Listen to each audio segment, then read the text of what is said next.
চায়ের দেশে আপনাদেরকে স্বাগতম। আমরা আজকে যাচ্ছি বাংলার অ্যামাজন খ্যাত রাতারগুলে। রাতারগুল যাওয়ার আগে চলেন দেখে আসি আমরা কোথায় ছিলাম, সেখানকার পরিবেশ কেমন এবং জেনে আসি সেখানকার কস্টিং। এই হচ্ছে আমাদের রুম, এপাশে একটা সবকিছু মোটামুটি এলোমেলো আছে, কিন্তু রুমগুলো অনেক সুন্দর। এখানে 4 জন থাকা যাবে, এখানে 2 জন, এখানে 2 জন। এই রুমটার ভাড়া হচ্ছে 4500 টাকা, মানে 2 বেডের 4 জন থাকা যাবে 4500 টাকা। আর সিঙ্গেল বেডের যেগুলো আছে সেইগুলোর প্রাইস হচ্ছে 2200 টাকা করে। আর নিচে আমাদের সিঙ্গেল বেডের আরও কয়েকটা আছে। আর এই হচ্ছে ওয়াশরুমটাও ভালো, খারাপ না, ওয়াশরুমটাও ভালো, মোটামুটি ভালো, খারাপ বলবো না। আর এই সাইড থেকে বাইরের ভিউ, এটা মানে একটু বসে আড্ডা দেওয়ার মতো একটা place. Okay, let's go. Room tour দিতে দিতে আমরা চলে আসলাম রাতারগুলের মেইন পয়েন্টে। এইখান থেকে নৌকা ভাড়া করে আমরা চলে যাব ফরেস্টের ভিতরে। আমরা এখন এই রাতারগুল আসলাম, এইখান থেকে এই নৌকা ভাড়া করে দেন আমাদের যাইতে হবে ভিতরে, একদম ফরেস্টের ভিতরে। ওই যে ফরেস্ট। এই ব্রাদার, ওয়ালাইকুম সালাম। নাম কি? শাহরিয়ার। তোমার নৌকা এটা? আর এটা আপনার? এই কেমন ভাড়া, কেমন? আপনার সরকারি রেট করা 1 থেকে 5 জন 450 টাকা। আচ্ছা, এই যখন পানি বেশি থাকে, আচ্ছা ওইগুলো ছোট না, আর এগুলো বড়, এগুলো কত? এগুলো ধরেন ফ্যামিলি যারা আছে 7-8 জন একসাথে যেতে পারে। কত? এগুলো ধরেন 1500 টাকা করে। মানে সারাদিনের জন্য? না, তাহলে 2 ঘন্টা টাইম আছে, ঘন্টা দেবেন। 2 ঘন্টা। আচ্ছা, এখন এইটা দিয়ে আমরা যাবো কই? ভিতরে, যে ফরেস্টের ভিতরে? ওয়াচ টাওয়ার যেমন শুটিং স্পট আছে। ও আচ্ছা, ওইদিকে পানি অনেক? পানি একটু বেশি আছে, ভিতরে বড় জায়গা আছে, প্রচুর পানি আছে। আর যখন বর্ষার সময় কি পানি বেশি থাকে এদিকেও চলে আসে? ওই যে গাড়ির মাথা পর্যন্ত পানি দেয়, গাড়ির উপরে। ও, একদম ওই উপর পর্যন্ত চলে আসে না? ওই সময় তো বেশি মজা না? এই যে আনন্দ বেশি, এখন আনন্দ ভালো আছে, এখন কোনো জায়গায় আপনি নামতে পারবেন। আচ্ছা, কাছে চলে আপনি নামতে পারবেন। আচ্ছা, এটা আনন্দ আলাদা, এই আনন্দ আলাদা। তো এইখানে হইতেছে 2 ধরনের নৌকা আছে, একটা হইতেছে বড় নৌকা আর একটা ছোট নৌকা। ছোট নৌকায় কয়জন? 5 জন, 1 থেকে 5 জন। আর বড় নৌকায় হইতেছে 7 জন 8 জন যাওয়া যায়। ছোট নৌকায় 600-700 টাকা। আর হচ্ছে বড় নৌকায় 1500 টাকা, বা একটু দামদার করলে তো একটু কম বেশি করা হয় আর কি। তো এই যে চাচা আছে এখানে এই যে ছোট ভাই। সব থেকে মজা বেশি হচ্ছে যখন পানি বেশি থাকে। আর আমরা যেহেতু আসছি এখন পানি কম, এইদিকে পানি কম আছে, জাস্ট এই যে এই খালের মতো করে একটা পানি চলে গেছে, এটা একদম ফরেস্টের ভিতরে চলে গেছে।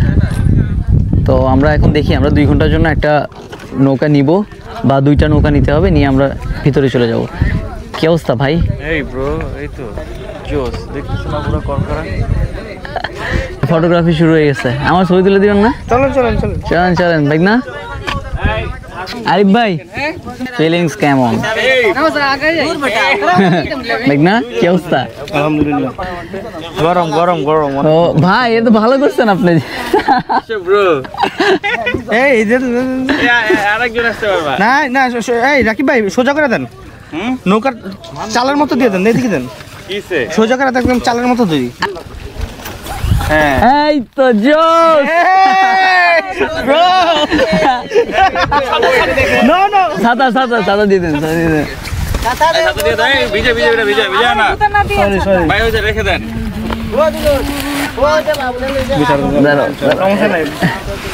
ও জোস, এটা ঠান্ডা বেশি, এটা ভালো হচ্ছে।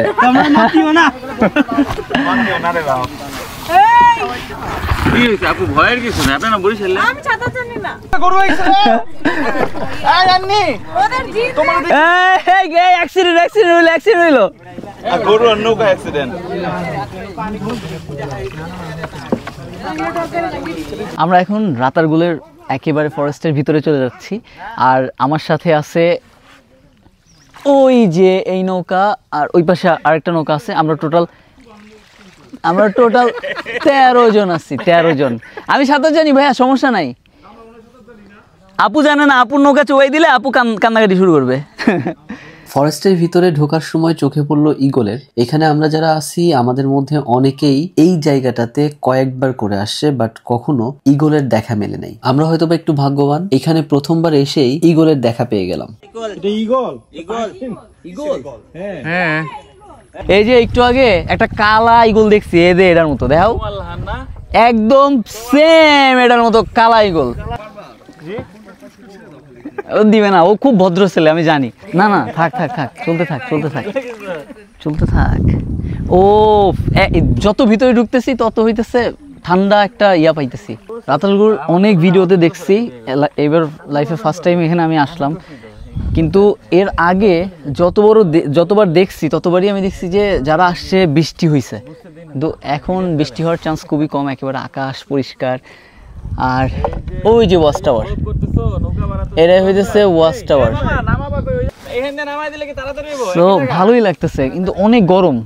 বৃষ্টির সিজনে আসলে, যখন বৃষ্টি হয় ওই টাইমে আসলে, বর্ষা সিজনে আসলে এখানে একদম পিওর যে ফিলিংসটা সেটা পাওয়া যাবে। কিন্তু এইখানে আসলে মানে গরমের সিজনে বা যখন বৃষ্টি হয় না এই টাইমে আসলে খুব একটা মজা পাওয়া যাবে না।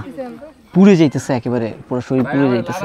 আমরা একেবারে পারফেক্ট প্লেসে আসছি এখন। আমরা ভিডিওতে এই জায়গাটাই দেখি, তাই না সবসময় ভিডিওতে। ভালো লাগতেছে। ও নাইস একটা প্লেস, এখানে ঠান্ডাও আছে অনেক, এখানে সেই ও এখানে শান্তি লাগতেছে ভাই। এরা সিলেটি ভাষায় মজা নিতেছে ভাই। এইটা তমাল গাছ না, আর এটা হিজল গাছ। আমরা ছাড়াও এখানে অনেক মানুষ ঘুরতে আসছে, আর এখন দেখতেছেন একটা নৌকা ঘুরতেছে আর একজন মাঝি ভিডিও করে দিচ্ছে। এখানে মাঝিদেরকে বললে এই টাইপের ভিডিও সবাইকেই করে দেয়, এটার জন্য ওদেরকে এক্সট্রা কিছু চার্জ দিতে হয়।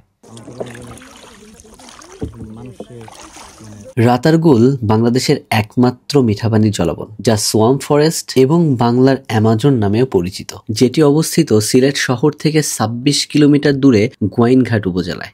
রাতারগুলের সৌন্দর্যে যে কেউ মুগ্ধ হতে বাধ্য, আর এই সৌন্দর্য উপভোগ করতে এইখানকার নৌকাগুলো অপরিহার্য। শুনেছি এখানে অনেক ধরনের বন্য প্রাণীর বসবাস, তবে আমরা বন্য প্রাণী বলতে দেখেছি বনের সব থেকে তুখোর শিকারী পাখি ঈগল, এক গাছ থেকে আর এক গাছে খেলা করতে থাকা বানর, এবং দেখেছি কিছু ভিন্ন ধরনের সাপ যেটা পানির মধ্যে চলে যাচ্ছিল। তবে এতে আতঙ্কিত হওয়ার কিছু নেই। মাঝিরা বলতেছিল এই সময় সাপের আনাগোনা একটু কম, বর্ষার সিজনে বা যখন পানি অনেক বেশি থাকে সেই সময় সাপের আনাগোনাটা একটু বেশি থাকে। তখন মাঝিরা অথবা এখানে যারা গাইড থাকে তারা পর্যটকদেরকে একটু সতর্ক করে দেন।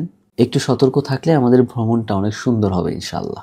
সময় পেলে অবশ্যই আবারও ছুটে আসব এই রাতারগুলে। সত্য কথা বলতে আমি রাতারগুলের সৌন্দর্যে একেবারে বিমোহিত হয়েছি। আজকে এই পর্যন্তই, আবার আপনাদের সাথে দেখা হচ্ছে নেক্সট ভিডিওতে। আর নেক্সট ভিডিও থাকবে উত্তরবঙ্গ কেন্দ্রিক। এক সপ্তাহের জন্য আমরা চলে যাচ্ছি উত্তরবঙ্গ। উত্তরবঙ্গ থেকে আমরা দক্ষিণবঙ্গ হয়ে ঢাকায় ব্যাক করব। আমার নেক্সট ভিডিও পর্যন্ত সবাই সুস্থ থাকবেন। আল্লাহ হাফেজ, আসসালামু আলাইকুম।